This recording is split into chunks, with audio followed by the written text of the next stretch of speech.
같이 한 마음으로 빌립보서 2장 5절의 말씀 합독하도록 하겠습니다. 너희 안에 이 마음을 품으라. 곧 그리스도 예수의 마음이니. 아멘. 사랑하는 여러분, 우리가 품어야 되는 마음은 예수 그리스도의 온유와 겸손한 마음입니다. 세상의 마음을 품어서는 안 되는 겁니다. 예수의 마음을 품어야지만 진정 우리 삶에 쉼이 있고 여러분이 만나는 그 누군가에게도 쉼을 건네줄 수가 있습니다. 우리의 마음 안에 온유가 있길 원합니다. 겸손이 있기를 원합니다. 그렇다면 온유란 무엇일까요? 예수님 말씀하시는 온유는 헬라어로 보면 프라우스, 그 뜻은 거만을 의미하는 셀로카르디아와 대립이 되는 참된 겸허를 말합니다. 하나님을 하나님으로 알고 참되게 겸손하게 겸허한 마음을 갖는 것 온유입니다. 그 온유는 다스림이라는 표현으로도 할 수 있습니다. 오살드 챔버스는 이렇게 온유를 한 문장으로 정리합니다. 온유는 하나님의 처분에 대하여 온유하게 반응하는 것이다. 온화하게 반응하는 것이다. 예수님은 참 온유하셨어. 하나님의 처분에 대하여 하나님께서 십자가에서 내어주실 때 그 하나님의 처분에 대하여 참 온유하셨습니다.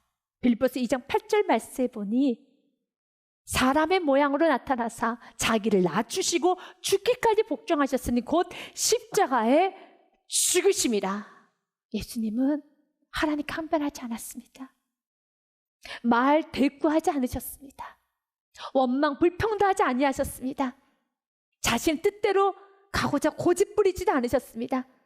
하나님의 그 주권 앞에, 하나님의 그 처분에, 모든 상황 속에서도 예수님은 항상 온유하게 반응하셨습니다.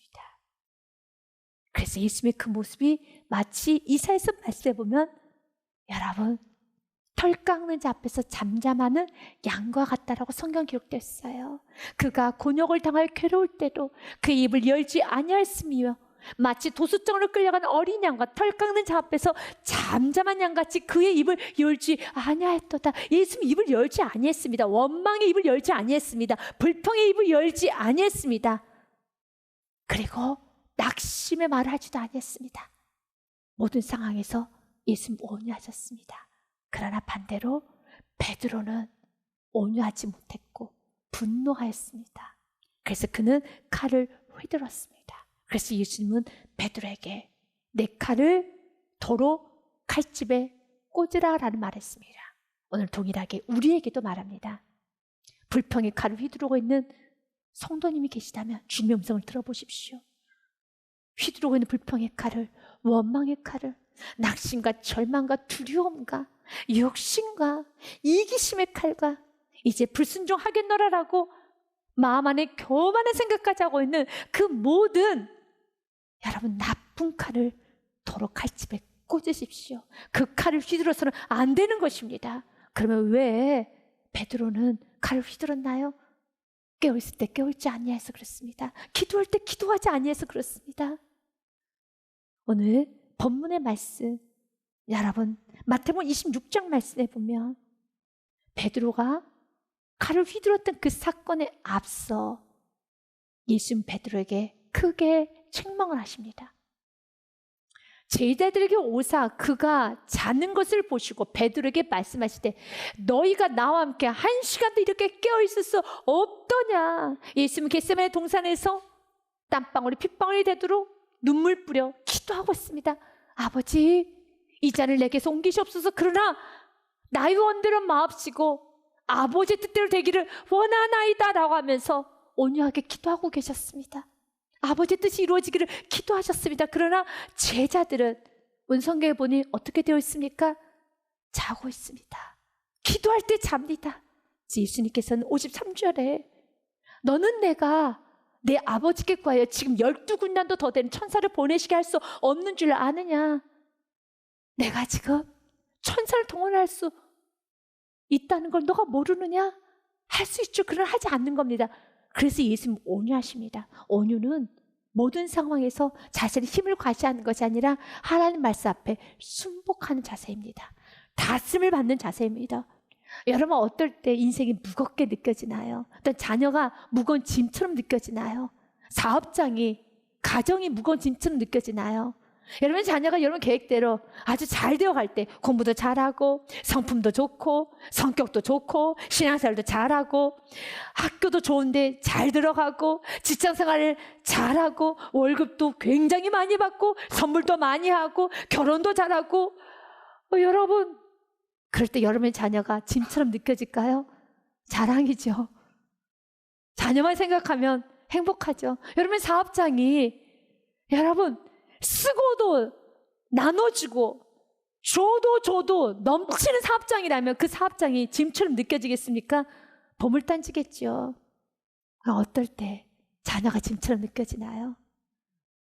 자녀가 나의 원대로 잘 계획대로 되지 않을 때 내가 언제까지 뒷바라지 해야 되나?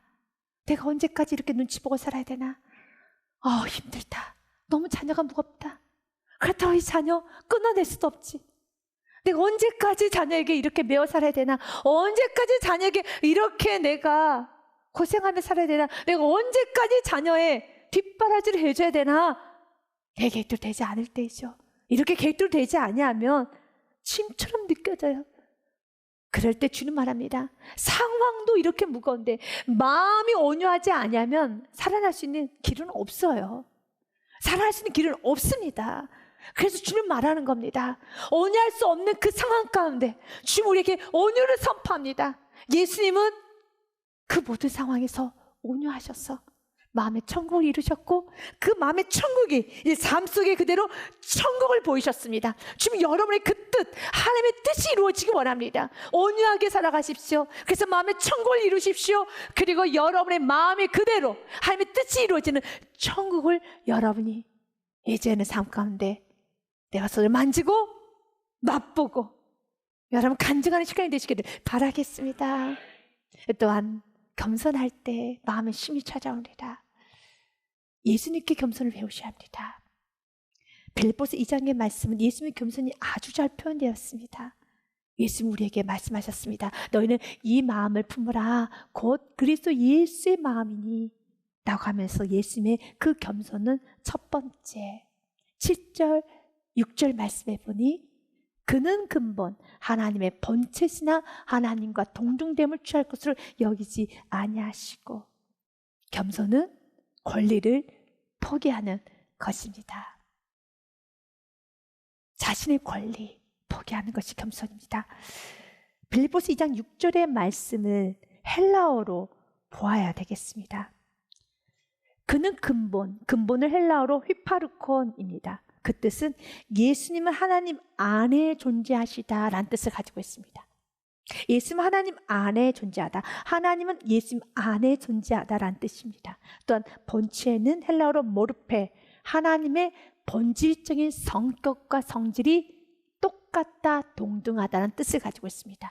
그래서 이 말이 무엇입니까? 그는 예수님은 근본, 예수님은 하나님 안에 계시고 또 하나님은 예수님 안에 계시고 또한 예수님은 하나님의 본체, 하나님의 성질과 일단 성격이 동일하신, 동등하신 분, 곧 예수님은 하나님이시라는 거죠. 그렇습니다. 예수님은 하나님이십니다. 그러나 예수님은 하나님이시지만 하나님이 누리셔야 되는 마땅한 권리, 마땅한 대우를 포기하셨습니다. 동등됨을 취할 것을 여기지 아니하셨습니다. 하늘 보좌를 포기하셨습니다. 받아야 될 찬송을 포기하셨습니다. 영광을 포기하셨습니다. 겸손은 권리를 포기하는 것입니다. 그럴 때 마음의 쉼이 찾아옵니다. 여러분이 받아야 되는 권리, 지분, 대우, 박수를 포기할 때 진정 마음에 쉼이 찾아와요. 평강이 찾아옵니다. 여러분 왜 가정 안에서 마음이 불편해지나요? 일단 교회 안에서 왜 마음이 불편해질까요? 왜 또 이웃들 간에 마음이 불편해질까요? 왜 나에게 이렇게 대우하는 거야? 내가 이만큼 했는데 남편이 나에게 왜 이렇게 대우하지? 아내가 나에게 이렇게 대우하지? 나는 이만큼 했는데 자녀가 나에게 이렇게 대우하면 안 되지. 내가 이렇게 했는데 라고 자신의 지분을 주장할 때, 마음 안에 이 정도는 대우받아야 돼, 이 정도는 내 것이야, 이 정도는 나의 지분이야, 이 정도는 나의 자리야 라는 그 마음을 가지고 있으면은 그 마땅히 여러분 누려야 되는 그 권리죠. 맞습니다. 여러분이 이성적 논리적으로 여러분이 누려야 되는 권리 맞습니다. 여러분의 지분 맞습니다. 그러나 그 마땅히 누려야 되는 그 지분과 권리를 포기하지 아니하면 여러분의 마음에 쉼이 없습니다. 여러분이 누려야 되는 거 맞아요. 그러나 그것을 포기할 때 쉼이 찾아옵니다. 그래서 예수님은 우리에게 쉼을 주시기 위해서 예수님의 겸손을 배우라고 한 겁니다. 예수님은 누가복음 14장에 이렇게 분명하게 말씀하셨어요.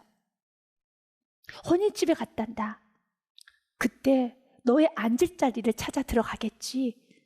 마음에 생각하기를 나는 이 정도 급이 되니까, 이 정도 헌신했으니까, 내가 이 정도로 돈을 많이 주었으니까, 또 이 정도로 내가 가정 안에서 위치가 있으니까 이만큼의 자리는 내가 앉을 수 있다 생각하여서 그 자리에 가서 앉았습니다. 그것을 높은 자리라고 성경은 말하고 있어요. 내가 누구에게나 혼인잔치에 청함을 받았을 때 높은 자리에 앉지 말아라. 그렇지 않으면 너보다 더 높은 사람이 청함을 받는 경우, 분명히 너보다 더 높은 사람이 있어. 그때 어떻게 되겠습니까? 9절 말씀해 보니 너와 그를 청한 자가 와서 너더러 이 사람에게 자리를 내주라 하리니 그때 내가 부끄러워 끝자리로 가게 되리라. 창피를 당하게 될 것이란다. 맞습니다. 내가 누려야 될 마땅한 권리 맞습니다. 여러분, 이론적으로 논리적으로 이만큼 내가 누려도 돼. 이건 내가 누려야 되는 그 여러분 마땅히 나의 지분, 나의 수고, 나의 자리를 주장하기 시작하면 여러분 계속 낮춤을 당해요. 끝자리로 가게 됩니다. 끝자리로 가게 됩니다. 그래서 교만하면 자꾸 낮춰지게 돼요. 이것이 진리인 겁니다. 여러분이 지금 낮춤을 당하고 있다라면, 그래서 낮춤을 당하다 못해 내가 저렇게 게으르게, 저렇게 아무것도 하지 않는 저 사람보다 내가 더 못한 칭을 받아서 내가 이 모양이 되었다라면 내 마음에 교만을 보셔야 합니다. 교만하면 하나님이 저 끝자리로 가라고 합니다. 그러면 어떻게 살아야 되겠습니까? 10절이에요. 10절입니다. 10절에 이렇게 기록되어 있습니다. 청함을 받았을 때 차라리 가서 끝자리에 앉아 있으라는 겁니다. 이건 마땅히 내가 누려야 되는 지분, 나의 자리, 또한 나의 수고, 이것은 내 것이야. 그렇게 마음 안에 내 자리를, 내 권리를 주장하려고 하는 마음을 갖지 말고 권리를 포기하고, 아무것도 없습니다. 은혜입니다. 권리를 포기하고 저 끝자리로 가면 하나님이 높여주세요. 차라리 가서 끝자리에 앉으라. 그러면 너를 청한 자가 와서 너더러 버치어 올라와 앉으라 하리니 그때 함께 앉은 모든 사람 앞에서 영광이 있으리라. 이것이 성경에서 말하는 진리예요. 내가 높은 마음을 품으면 낮은 자리로 가게 됩니다. 점점 더 낮아져서 세상에 내가 이렇게도 낮춤을 당하나? 어떻게 저 사람과 비교해봐도 내가 저렇게도 낮춤을 당하나? 라고 할 정도로 낮춤을 당하지만, 그러나 내가 한 것도 없고 아무것도 없지만 겸손만 하면 하나님이 높여주세요. 하나님이 높여주십니다. 그래서 주님 오늘 우리들에게 말하는 겁니다. 겸손하라는 겁니다. 그래야지 마음에 쉼이 찾아옵니다. 겸손은 자기의 권리를 포기하는 겁니다. 또한 두 번째, 겸손은 함께 하는 것입니다. 사랑하는 여러분, 예수님 우리와 함께 하셨죠. 7절 말씀에 이렇게 기록되어 있습니다. 오히려 자기를 비워 종의 형체를 가지사 사람들과 같이 되셨고, 예수님은 사람의 모습으로 오셨습니다. 사람의 모습으로 오실 뿐만 아니라 예수님 우리와 함께 하셨어요. 그래서 마태복음 1장 23절 말씀에 보면 예수님의 또 다른 이름은 임마누엘이십니다. 여러분, 임마누엘의 뜻을 아십니까?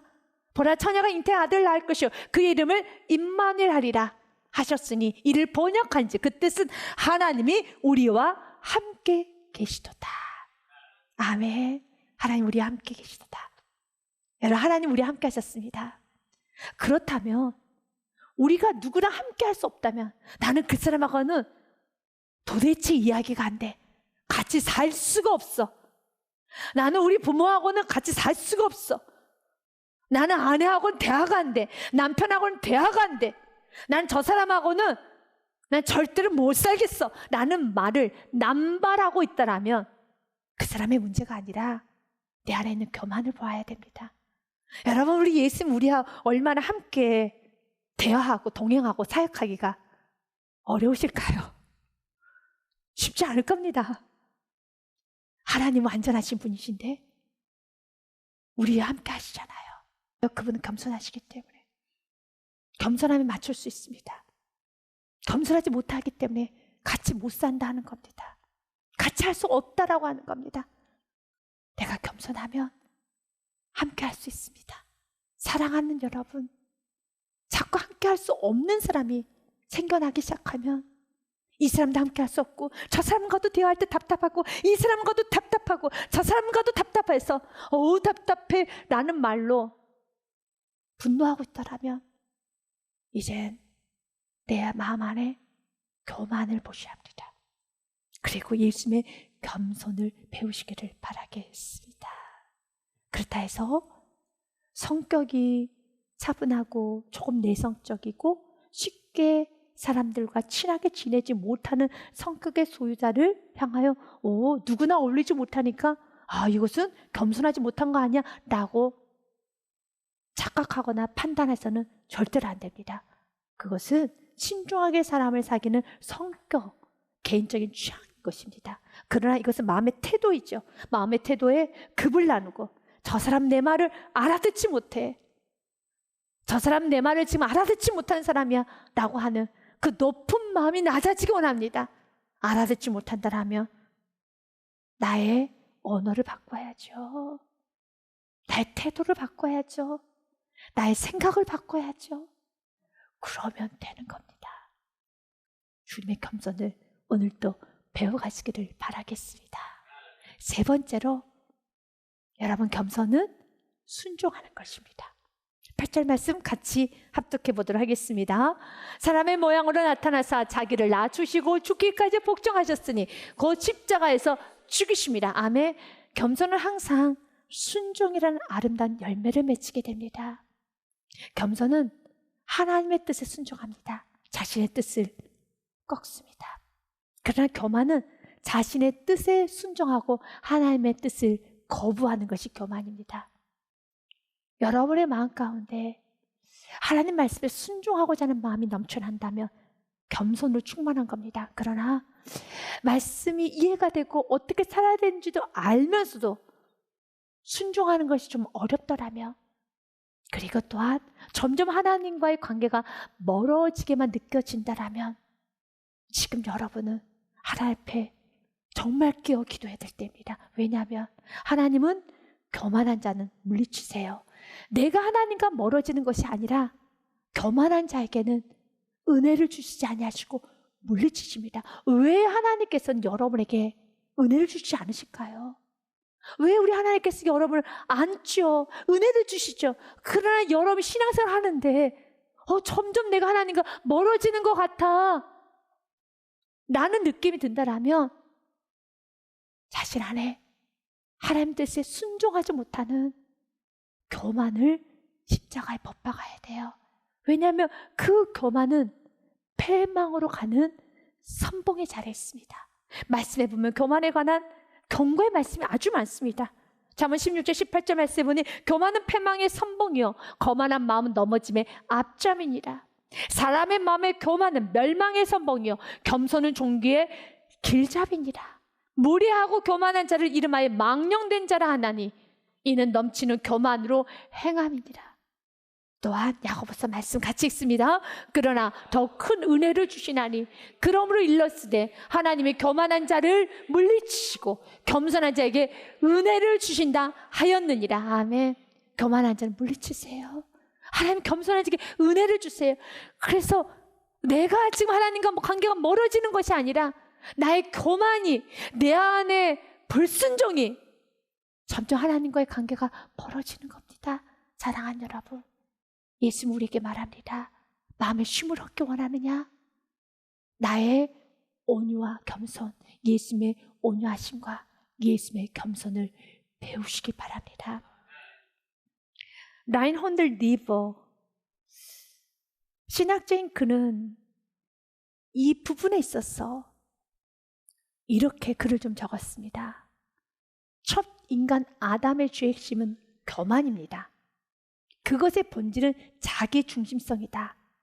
아담이 하나님의 명령을 거부하고 선악을 알게 하는 과실을 따먹은 것은 하나님을 의지하고 순종하며 살아야 하는 피조물의 신분을 벗어나 스스로 운명의 주인이 되려는 행동이다.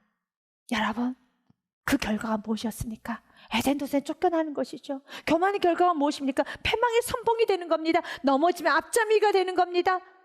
그러나 반대로 예수님처럼 언제나 자신의 뜻을 꺾고 나의 원대로 마옵시고 아버지 뜻대로 되기를 원하나이다 라고 순종의 길을 가게 되면 말씀 그대로 전기의 여러분 길잡이가 되는 겁니다. 그래서 본문의 말씀은 9절과 11절로 마무리가 됩니다.